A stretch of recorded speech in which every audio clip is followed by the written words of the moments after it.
terrorists kill 30 security volunteers in Niger State. Last-minute Eid shopping as Nigerians lament impact of economic hardship and purchasing power. Omobayo Godwin inaugurated as Edo Deputy Governor. And on the foreign scene, a total solar eclipse plunges parts of Mexico into darkness. Hello and welcome to Trust News Hour tonight. I am Eugenia Abu. Dozens of vigilantes known as Yansakai have reportedly lost their lives following a clash with bandits at Dogondawa community in Mariga local government area of Niger State. Local sources said the incident happened on Saturday morning when the bandits attempted to launch an attack on communities in the area. The vigilantes were said to have trailed the bandits to their hideout but were ambushed on their way. Sources said there were also casualties on the side of the bandits but could not establish the exact number of deaths on their side. The chairman, Mariga local government area Abbas Kaswa Garba, confirmed the incident. He expressed concern over the security situation, saying the attacks had resumed as residents were preparing for the new farming season. Earlier, we spoke to Daily Trust reporter Abubakar Akote. He gave us an update on the attack. So far, as local government chairman said, he said we cannot give the exact number of casualties for now. There are conflicting figures until when search and rescue operations conducted. More vigilantes have launched the search and rescue operation. Some of them they have entered the forest to find out the more of their people that have been killed. Although they say casualties were reported from both sides, so he couldn't give the exact number of casualties from the vigilantes. Right. He said the situation is under control, as government is taking place measures to ensure that the communities are not scared with the attack. Now, we understand that usually these vigilante groups or operatives operate in conjunction or collaboration with the police and other security operatives. What happened this time around? What have we learned about this particular operation in an effort to repel bandits that are operating in that locality? I can speak with you. I've contacted the police, Niger State Police Command Public Relations Officer, and he has denied the attack that there was nothing, that there was no attack in the state. Even when the local government chairman has confirmed it, which shows that the operation was not in conjunction with other conventional security operatives. It's purely an operation by the popular North Yansakai. All right. And what is the state government saying about this particular attack? I think that a situation like this, the government has not reacted. Even when you call about presently, the governor is in Kontogora, where he has gone for his victory to perform his victory, which is we shared order with Marita. He arrived in Kontogora today and he passed through Marita before Kontogora. He might have been informed of the incident, although they have not issued any official statement. And as usual, even the previous attack, the state government, even in contact, they hardly speak on the attack. They hardly issue official statements to the media as far as the Niger State current government is concerned. And briefly, Akote, what can you tell us about Mariga as a local government and Dogon Dawa community, which is the subject of this particular attack? You know, Mariga, recently when they enjoyed some relative peace, and Mariga was one of the frontline local government that has suffered series of attacks. It has faced the attacks in previous years, has crippled major cattle market in the same. Mariga has one of the biggest cattle markets in Niger State. That market was nearly crippled completely due to instant attacks in the area. It's also one of the major farming communities where major grains like corn, millet, and other major grains were produced in the state. and all those things were affected in the past years due to instant attacks on those farming communities. Although locals in the South attack case, with government efforts in calming the situation down, they are also they have confidence that the situation will be put under control. So they await the action of the government to see that they are not displaced from their community. A bandit kingpin operating around Zurmi local government area of Zamfara has been reportedly killed in a deadly rival clash in the state. The bandit was killed alongside his two brothers and some of his fighters by a notorious Dankaremi in the Dumburum forest of the area. A security source around the local government on Monday said the fight ensued when Dankaremi rustled some cows belonging to one of the bandits. Recently, scores of bandits were also reportedly killed as a result of a heavy fight between two bandit groups in Dajin Haja, a forest between Hayin Al-Haji and Munhai Forest of the Safe local government area in Zamfara State. Residents of Zamfara State are hoping that the rival clash will continue and urge security agencies to finish off bandit elements in the state. In the meantime, operatives of the FCT Police Command say they have raided some black spots and arrested 85 suspects in the nation's capital. The Commissioner of Police, Kenneth Igwe, while speaking with newsmen at the weekend, said the operation was carried out from March the 31st to April 4th, 2024. He explained that the operatives stormed some black spots and criminal hideouts in the Durumi and Dede axis, noting that such places served as places of hibernation for hoodlums. He said 85 suspects were arrested for offenses such as erecting illegal structures and shanties, for peddling hard drugs, and the manufacturing of counterfeit currencies. He further said exhibits including coins and counterfeit currencies, local and foreign, light weapons, 8 motorcycles, 7 generators, and several ATM cards suspected to be stolen from victims were recovered. He added that all the suspects will be screened, while those found culpable would be profiled and arraigned in court.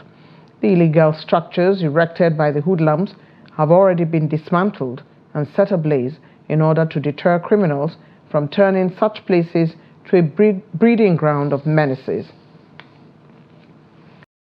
The Sultan of Sokoto and President General, Nigerian Supreme Council for Islamic Affairs in Nigeria, Alhaji Muhammad Saad Abubakar, has declared Wednesday, April the 10th, 2024, to be the Eid al-Fitr Day. The Sultan, who stated this in a press release issued and made available to newsmen by his palace, said the Sultanate Council Moon Sighting Committee and National Moon Sighting Committee did not receive reports from any quarters across the country confirming the sighting of the new moon. The statement said the Ramadan fasting will continue on Tuesday, being the 30th day of Ramadan 1445 Al-Hijrah, which is equivalent to 9th of April 2024. Sultan Saad called on Muslims to continue to pray for peace, progress and development of the country. Preparations for this year's Eid al-Fitr has been greatly impacted by the present cost of living in Kaduna, as residents are decrying the persistent increase in prices of commodities in markets across the state. A cross-section of residents who spoke with Trust TV say they are paying for commodities at exorbitant prices as compared to other years. Trust TV's Bello Musa has more. This is the popular Kaswar Birchi market located in the Kaduna metropolis. The large crowd of last-minute shoppers say the economic situation is affecting not only them, but the traders as well. Things are really costly now. What should originally cost you 300 naira is now 600 naira, and in some places 1,000 naira. But we thank God all the same. We need help. We want price of commodities and clothes to go down so we can buy for our children. Salah has come, but we can't afford foodstuffs for our children. If children see others with new clothes and they don't have, there won't be peace at home. So whether we have the money or not, we must go and look for it and buy.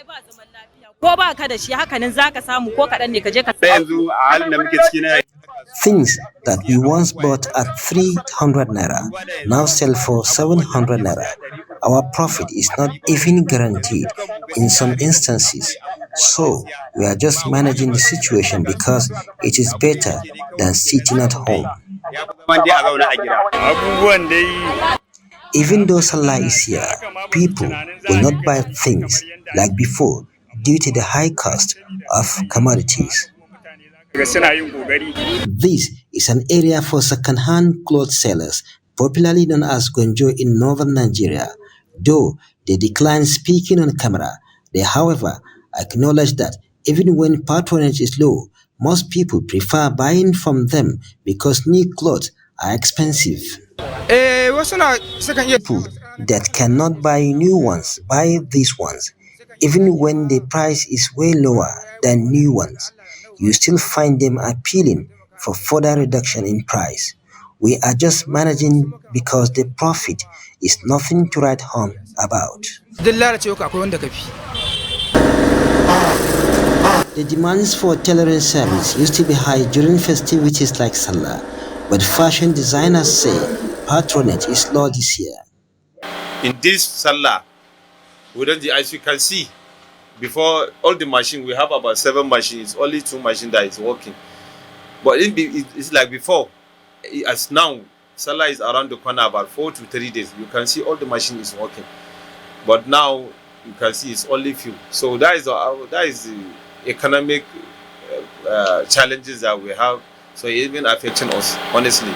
Besides low patronage, epileptic power supply is another challenge affecting them.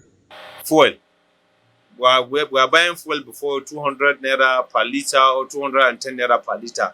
But now it's about 700 per liter. That before each liter, it used to take us 1 hour.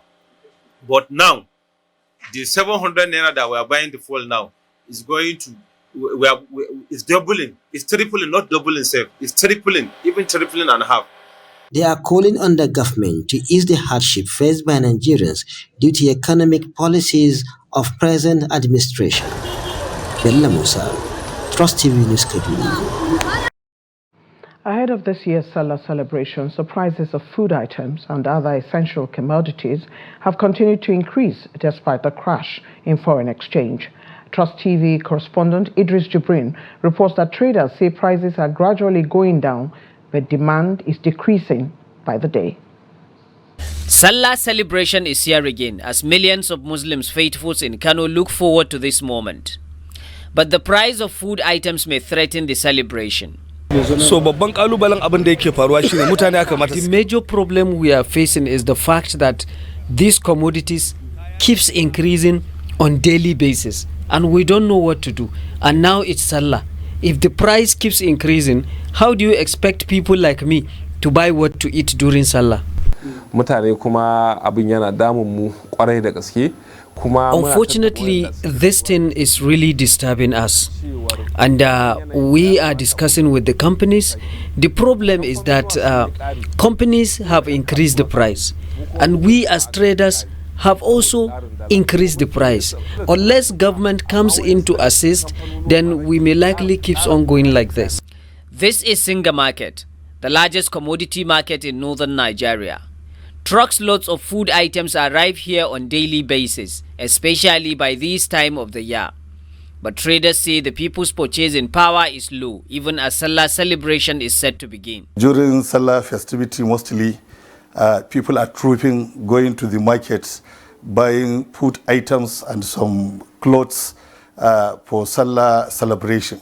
So virtually, we in the market, we call on our members to make sure that they are selling good items to the people, good items, and to make sure that they are selling in subsidized price, because it's Salah festivity, to enable the people, those who are coming to the market, to buy what they want to buy for Salah preparation.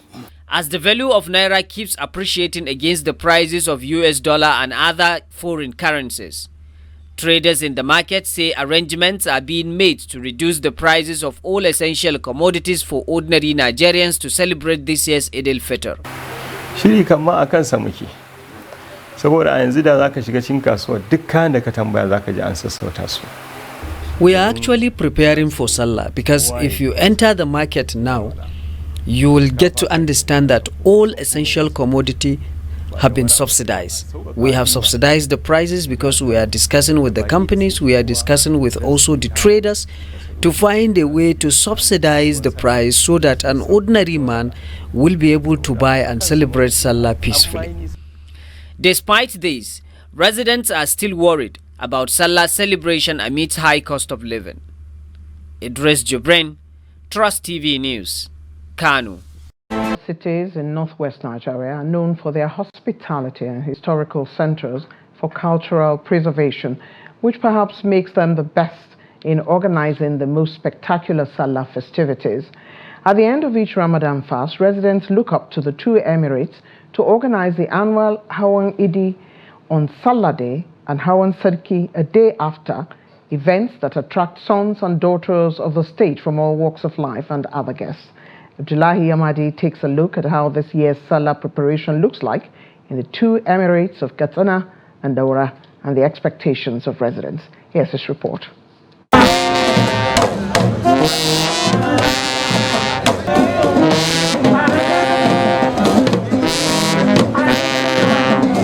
The Emirs Abdulmumin Kabir Usman and Farooq Umar convened meetings with district heads on the eve of each Salah to discuss progress and issues of concern within the Emirates with a view to providing solutions as the tradition provides. The district heads begin by restating their unflinching loyalty and support to the Emirs and the Emirates, one after the other.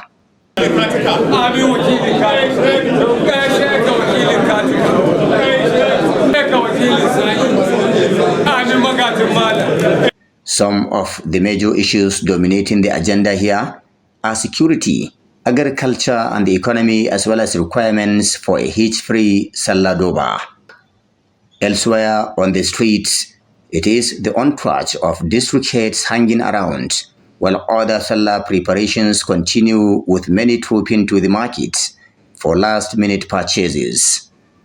Though prices of food items such as rice have significantly reduced, largely due to border reopening, prices of meat, chicken, vegetables and other ingredients have jacked up, leaving many residents lamenting the increase.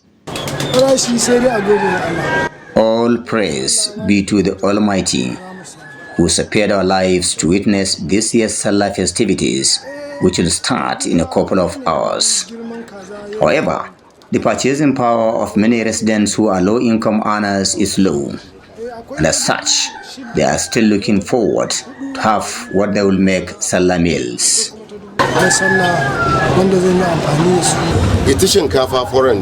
Prices of food items like rice are going down drastically, but prices of chicken, meat and vegetables have gone up, with many going home disappointed. A bag of 50 kilograms of rice, which sold at 85,000 naira a few weeks ago, is now 63 to 65,000 naira only. But chicken and meat have kept an upward trend.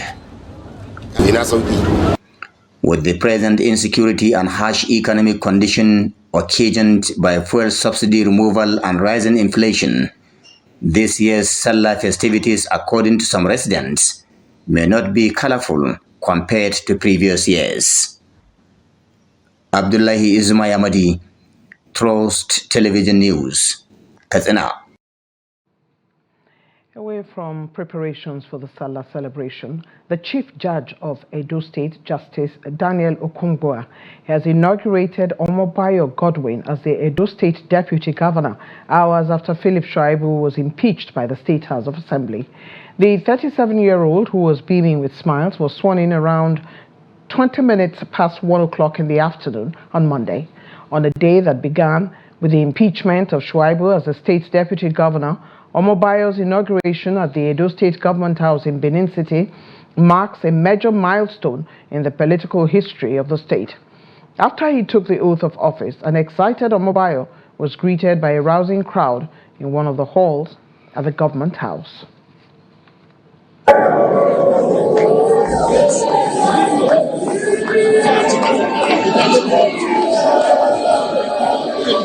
Congratulations to the Indians. And from Benin, we go to Lagos, where the Ikeja High Court in Lagos has ordered the remand of the immediate past governor of the Central Bank of Nigeria, CBN, Godwin Emefiele, in the custody of the Economic and Financial Crimes Commission, EFCC. He is to be remanded till the next adjourned date of Thursday, April 11th, when the court will give its ruling on bail. Justice Rahman Oshodi also ordered the remand of Emefiele's co-defendant, Henry Omoile, at the Ikoyi prison, pending the court's ruling on his bail on Thursday. The court ordered the remand of both men after listening to the bail applications filed by their counsel, Abdul Hakim Labilawal. In asking for Emefiele's bail, the counsel told the court to grant Emefiele bail on self-recognition, pending the hearing and determination of the case, or on the most liberal bail terms. The counsel also asked the court to grant the second defendant bail on the most liberal terms. The FCC counsel and senior advocate of Nigeria, Rotimi Oyedepo, who in his response did not oppose the request for bail, asked the court to exercise its discretion in the grant of bail.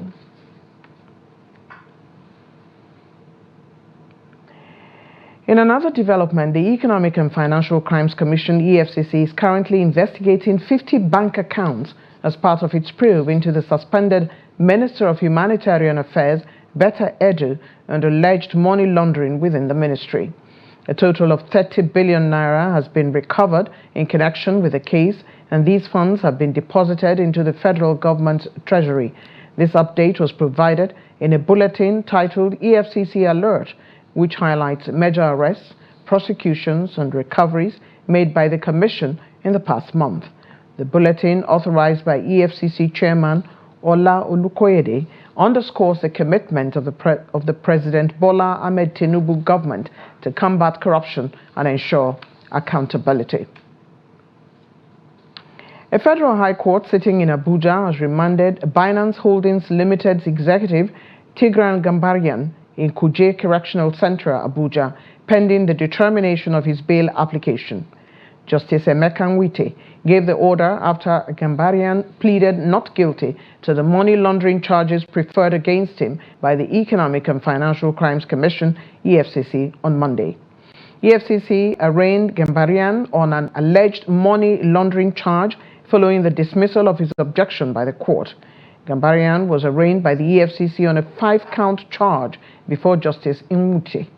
He was arraigned alongside the company Binance and Nadeem Anjarwala, who is now at large. The anti-graft agency had filed a money laundering charge against Binance, Gambarian, and Anjarwala as first to third defendants, respectively. Anjarwala was said to have fled Nigeria after he escaped from custody on March the 22nd. In the 5-count charge dated and filed on March the 28th by EFCC, the defendants were accused of money laundering to the tune of $35,400,000 US.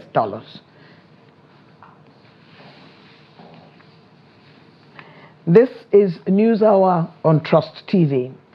Coming up, reactions trail new electricity tariff as residents decry inadequate supply. More news when we return. Do stay with us.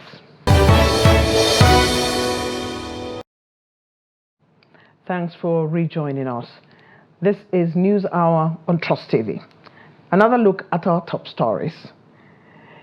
Terrorists kill 30 security volunteers in Niger State. And last-minute Eid shopping as Nigerians lament impact of economic hardship on purchasing power. Moving on now with the 2024 celebration of Eid al-Fitr, barely hours away. Traders of food items in Jos, the Plateau State capital, are lamenting poor patronage from customers. The traders, who attributed the situation to the current economic hardship being experienced in the country, said this year's sales ahead of Salah is nothing compared to previous years. Ado Musa completes the report. Meat sellers at the New Market Jos, who spoke to Trust TV on Monday, revealed that meat buyers are not patronizing them, attributing the development to high cost of animals during this year's Salah celebration.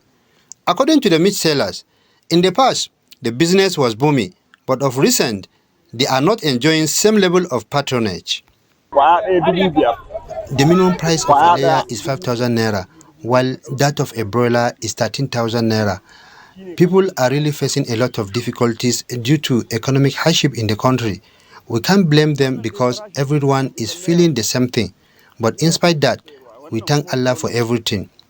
The price of a kilo of meat is 4,500 naira. Early last year, we sold it 2,500 naira. But this year, the price has changed because the price of cattle has increased. That is why customers are complaining about the current price. There is low patronage indeed. Some customers who came to buy meat for the celebration speak on the situation. Things have really changed.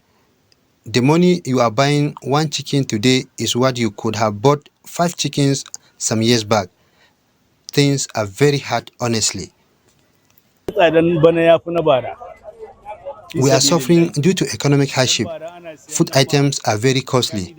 Last year, we bought a kilo of the meat at 2,000 naira, but this year, a kilo is 4,500 naira. The price is high. Government should do something. The prices of goods and services have recently skyrocketed in the country, with stakeholders attributing this development to the removal of fuel subsidies and floating of the naira by the government. Ado Musa, Trust TV News, Jos. With Muslim faithful counting down to this year's Eid al-Fitr celebrations, demand for tailoring services has surged in Lagos as many prepare to celebrate with new clothes. This surge in demand has put pressure on tailors who have been recounting their ordeals in the face of challenges like inadequate power supply, among others, as they try to meet deadlines. Trust TV's Abbas Dalibi now reports. Tailoring services are typically in high demand just before the Eid al-Fitr celebration. In Lagos, tailors are facing several challenges while striving to make up with their customers' demands during the Ramadan and subsequently Eid celebration. Ibrahim Tijani, a fashion designer, disclosed that the issues with the inadequate power supply, hike in the price of fuel, and economic challenges have negatively impacted their work. The rate at which people are sewing clothes compared to the years back is totally different. Due to the economy meltdown, we are facing so many problems. We are having light today now, not more than 30 minutes now since morning. So we are burning fuel since morning. He said, despite the challenges, most clients are not ready to comply with the slight increases in the fee they charge to make up for the marginal increase in operational cost.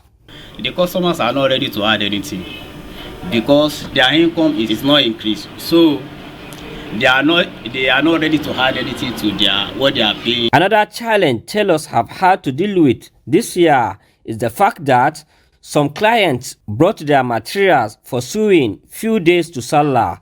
Due to the current economic challenges in the country,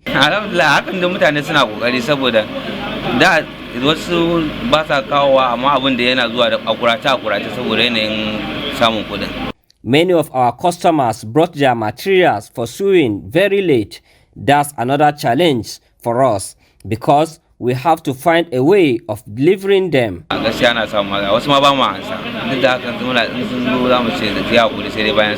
For now, some tailors will work all day and night in order to meet up with the demands of their client. For Tijani, health hazard occasioned by all night and day work, as well as the need to meet up dedicated times for prayer during the holy month of Ramadan, also impact their work. To have another time for prayer and all other things.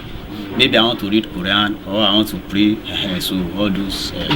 Traditionally, as the holy month of Ramadan came towards its end, the demand for custom-made clothing skyrockets, and this year is no different in many parts of Lagos, despite the economic challenges in the country. Abbas Ibrahim Alibi, Trust TV, Lagos. Properties worth several billions of naira were on Monday destroyed by fire, which razed down some shops in the Balogun Business District area of Lagos. The fire, which completely razed down the cosmetics and hair attachment section of the market, affected properties located along Issa Williams Street off Breadfruit Street, Balogun Market. Rescuers from both the state and federal government agencies battled the fire for hours before it was eventually contained around 4 o'clock in the afternoon.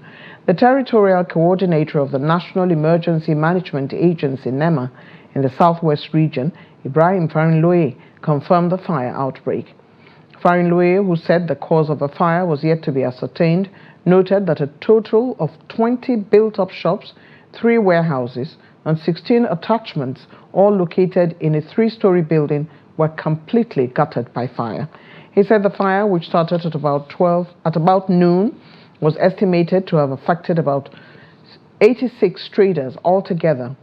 Kemi Gbajumo, the Yaoloja hair attachment and cosmetics section, and Babaoja of Breadfruit, Balogun Market, Adewumi Balogun, who were present at the scene, expressed sadness over the losses incurred. They said many of the traders restocked their shops recently through bank facilities, adding that it will be difficult for them to recover from the losses in good time, as there is no insurance coverage for the goods. The recent increase in electricity tariff for Band A users is believed to negatively impact on the construction industry and manufacturing sector, which is already struggling with rising costs. In this report, Newell Sampson speaks to welders on the impact of the tariff hike and poor electricity supply on their businesses, as well as the president of the Nigerian Society of Engineers on how they are engaging the government on the tariff hike issue.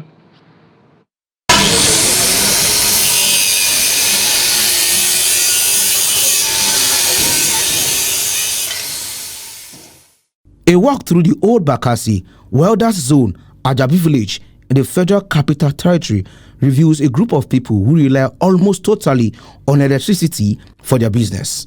But with the poor electricity supply in the country, the removal of fuel subsidy, and now the increase in electricity tariff for Band A customers, life is becoming more difficult for these individuals. Since before, understand, how they buy cut of, like for example, if you buy cut of 10,000 naira, and it's not fit for like 1 week. But not even do a buy cut of 15,000 naira. So not even like 4 days or that 5 days. So you see the difference is much there. So the light unit is not as in giving us like before again. You know, now where things cost like this, if you give customer a bill of work, they complain that the bill is much. And if you calculate all those light bill, all this fuel generator, you will see say through the costly is much. Even we the welders, the way we look the thing we pity our customers. The president of the Nigerian Society of Engineers, Margaret Aina Oguntala, speaks on the effect of low power supply on employment and how they are engaging the government on the tariff hike. When the manufacturing sector is not thriving, then unemployment also thrives. So they are both related, because in the past, for instance, and I always use Obakran in Lagos as an example. There was a time that Obakran is supposed to be an industrial area, with industries lined along that avenue. We had the woolen and synthetic manufacturing, producing towels. We had African paints, international paints. We had Berger paints, Dunlop, Guinness. When you go to Obakran now, you hardly find anything. At the moment, our experts are looking at this tariff thing that we're talking about, at what frameworks we can suggest to the government. We have already offered some advice in the press release that we made today, on sanctions, on metering, on a lot of other areas, where government can really look into and see that and ensure that the consumers are not shortchanged. Electricity is an essential part of modern life. It is important to any economy as people use it for lighting, heating, cooling, and for operating appliances, public transport systems, among others. Noel Samson, Trust TV News, Abuja.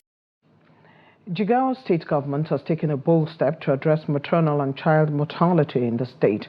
The effort of the state government in this regard has led to a notable decline in maternal and child mortality rates. Here's that report. In the light of global research indicating the potential to save millions of lives through enhanced primary health care services by 2030, Jigawa State government has given proactive steps to address the challenges faced by its remote communities. Previously, over 750 communities in Jigawa were deemed hard to reach, contributing significantly to the region's alarming maternal and child mortality statistics. However, under the new government, the state has given a pioneer in allocating resources and implementing community-driven healthcare strategies. With a focus on community involvement and accessibility, the administration has introduced free prenatal and postnatal services, encouraging women, especially those in rural areas, to seek medical assistance for safe deliveries and postpartum care. I started labor in the morning. The driver came and took me to the hospital. After I delivered the baby and collected the medicines all for free, then the driver took me back home. The labor began around midnight. The driver arrived and took us to the hospital, where we received free medical care. We did not pay anything to the driver. This is Dave's life's work. People are appreciating it because the best you can give to someone in danger is to rescue them. We took them to the hospital and showed them where to go to receive free medical care. Recognizing the healthcare needs of vulnerable groups such as the elderly and persons with disabilities, Governor Umar Namadi's administration has earmarked 1.2 billion naira to cover their medical expenses and ensuring that no one is left behind. The view of the primary healthcare system appraisal was to streamline the focus of every primary healthcare program, and there are 8 mandates expected to be delivered by primary healthcare agency, which include provision of essential services, essential drugs, acute care treatment of minor illnesses, provision of maternal and child health care services, immunization, water and sanitation activities, health education, provision of essential drugs, and so on. So in Jigawa, we'll look at this mandate and we try to look at how best we can provide this mandate. One of the key issues that we're having challenge is around maternal and child health programs, especially maternal care. These concerted efforts in primary healthcare delivery are steering Jigawas towards a future with zero maternal and child mortality rates, marking a significant milestone in the state's healthcare landscape. Ahead of the National Executive Committee meeting of the People's Democratic Party, PDP, a group of 60 PDP federal lawmakers under the aegis of Opposition Lawmakers Coalition has demanded the resignation of the acting chairman of PDP, Umar Damagum, to pave way for a North Central candidate to emerge pending the conduct of a convention as required by the party's constitution. They also threatened to quit the party if the list of local government caretaker committees of the party in Rivers and 10 other states, which they said is filled with members and loyalists of the All Progressive Congress APC, is not nullified. Here's that report. Addressing journalists at a press conference on Monday in Abuja, spokesperson of the group, Ikenga Ugochinyere, who was flanked by other leading members of the G60 lawmakers in the coalition, said the members cannot be in a political party where activities of such a party are determined by another political party. They also accused Damagum of approving the plot to impeach the Rivers State Governor, Timileyin Fubara, saying that he is fully aware of the entire details of the plots to impeach the Rivers State Governor. Ugochinyere insisted that going by the constitution of the PDP and in line with its zoning formula, it was the turn of the North Central to produce the chairman of the party and called on North Central leaders to meet and present a credible replacement for Senator Iochayu. 1. Immediate resignation of Umar Iliyu Damagu as acting national chairman of PDP for anti-party activities and allow North Central produce the acting chairman as clearly stated in the PDP constitution, or watch us reconsider our membership of the party in the months ahead if the right thing is not done. Or removal of Umar Damagu by the neck of the party with further sanctions against him for anti-party activities. As members of the People's Democratic Party, there are precedents, and that is what we have stated. Damagu should not continue he should cede that position. You cannot change the rule of the game in the center of the game or when the game is about to be over. The chairmen whose tenure about to expire in Rivers were elected by the people of Rivers State. They were not elected by the courts. And they were elected on terms and they were sworn in with a definite term lag. In a related development, the group also raised an alarm over the alleged plot to use the Federal High Court to legalize the extension of the about-to-expire tenure of local government area chairman in Rivers State, which was carried out by the former members of the State Assembly who lost legitimacy as lawmakers the very moment they decamped to APC. They called on the Chief Judge of Federal High Court, Justice Omotosho, and other eminent judges to be aware of these plots, stressing that those behind it are already celebrating that the court order is in their pocket, awaiting release to the media even when the case has not been heard. This is News Hour on Trust TV. More news after the break. Do stay.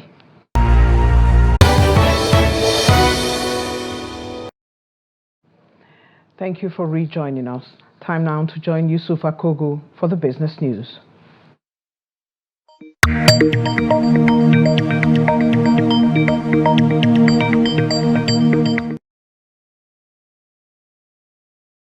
Welcome to Business News. I am Yusuf Akogu. The Nigerian textile industry has continued to struggle as importation of textile products into the country increased by 106.7% over a period of 4 years from 182.5 billion naira in 2020 to 377.1 billion naira in 2023. The Central Bank of Nigeria has implemented various intervention programs for the sector over the years, including financial support, training initiatives, and foreign exchange restrictions on textile imports at the official exchange market. Data from the National Bureau of Statistics shows that several intervention programs to boost the sector over the years has not yielded positive results. During the 70s and early 80s, Nigeria boasted of over 180 textile mills employing more than 1 million Nigerians. The contribution of manufacturing sector to Nigeria's non-oil exports has declined by 62% in the 4 years as operators battle rising expenses amid high borrowing costs and low consumer spending. Data from the Foreign Trade Report shows that the share of manufacturing export to total export declined from 2.1 trillion naira in 2019 to 778.4 billion naira in 2023. Manufacturers have attributed the decline to the continuous surge in production costs and the worsening business environment that is creeping profit, wiping off shareholders' funds, and making local products uncompetitive. According to them, the sector has suffered from a lack of competitiveness resulting from poor infrastructure and high energy costs.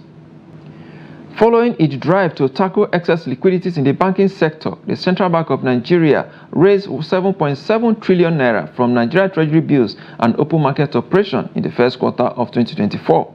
This, according to CBN's data, represents 383% increase over 1.5 billion naira raised by the Apex Bank in the first quarter of 2023.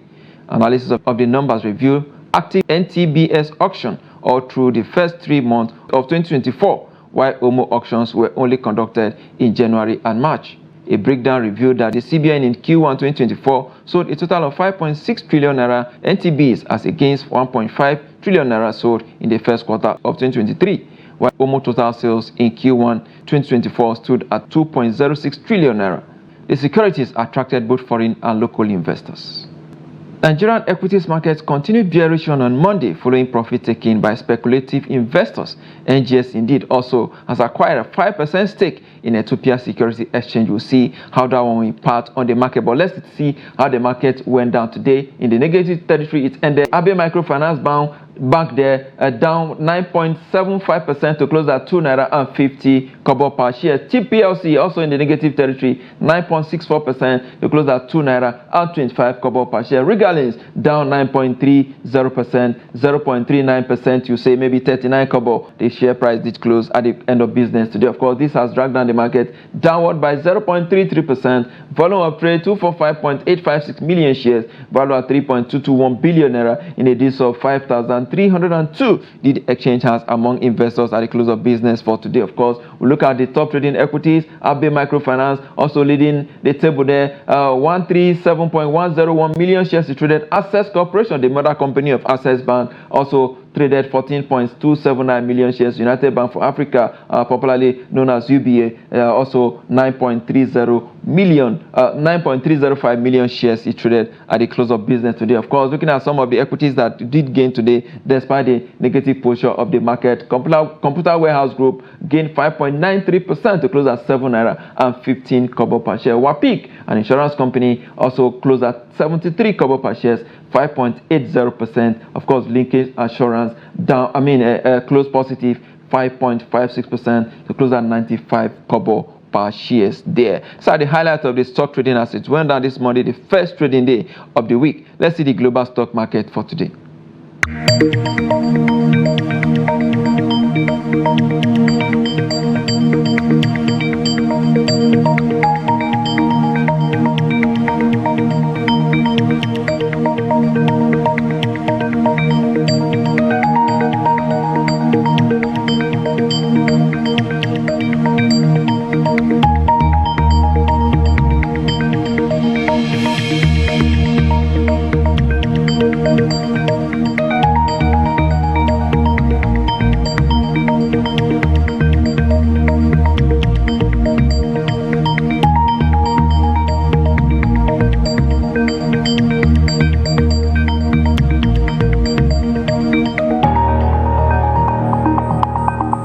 Now to the FX market. Now, Naira strengthened at both official and parallel markets on Monday as CBN supplied dollars to BDCs at a discounted rate. Let's see today's market data.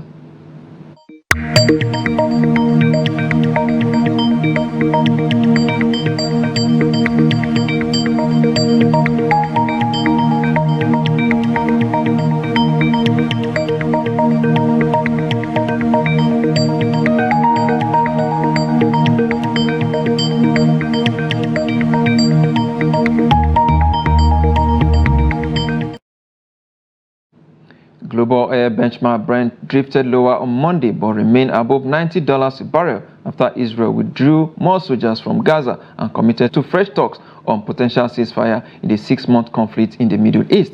And in London market, European Brent sells for $90 per barrel. For the oil basket, price steadies at $89 per barrel. And that's business. I am Yusuf Akogu.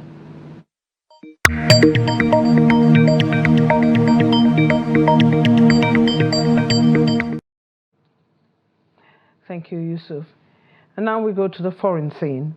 A total solar eclipse is casting a shadow over a stretch of North America, with the moon completely obscuring the sun for over 4 minutes in certain areas along its path, starting in Mexico and traversing through the United States before reaching Canada. The eclipse has drawn millions of stargazers awaiting the rare spectacle of being plunged into darkness.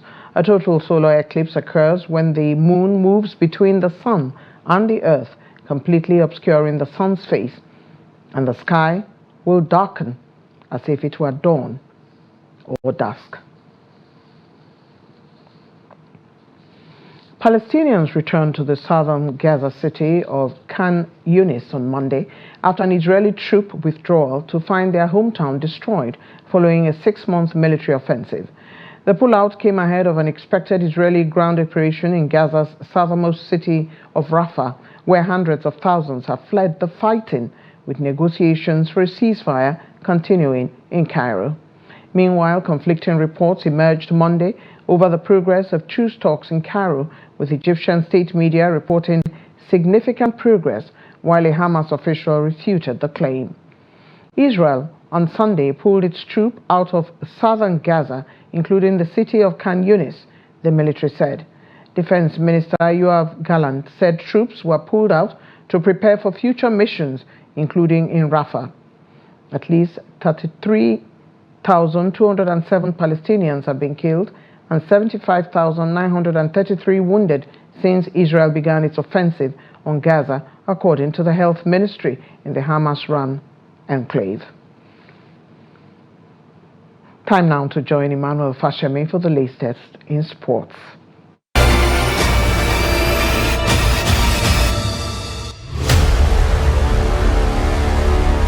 All is set for the 5th edition of the President Beach Volleyball Cup B to hold from 12th to 21st April 2024 at the Ahmadu Bello Stadium ABS in Kaduna State. According to the technical representative of the Nigerian Volleyball Federation, Martin Melandi, the President Beach Volleyball Cup will be the first official beach volleyball program of the year. Melandi revealed that the success of the women's team at the 13th African Games in Ghana has consolidated the efforts of the current board led by Musa Nimrod in transforming the game in Nigeria. The former international referee said the President Cup will help prepare athletes for a series of international championships coming up later in the year, including the Olympics qualifiers. Melandi said the Nigerian Volleyball Federation will continue to be a role model for other countries in the region. The Nigerian National League NNL board has fined Jigawa Golden Stars 1 million naira for failing to provide adequate security during their match day 13 game against Sporting Supreme in Dutse. The decision was made to uphold the integrity of the second-tier league and discourage the other teams from engaging in non-professional conduct. During the game, the center referee Zaradin Nasiru from Katsina State and his assistant Usman Awalu from Borno State were expelled from further handling matches in the country domestic leagues due to their poor officiating.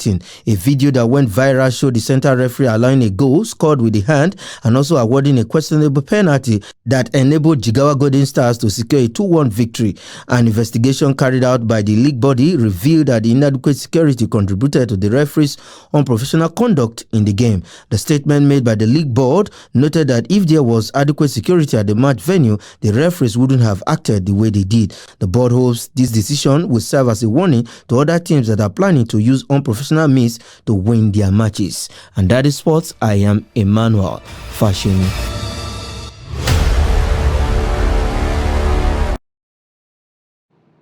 And with that, we have come to the end of the News Hour on Trust TV tonight.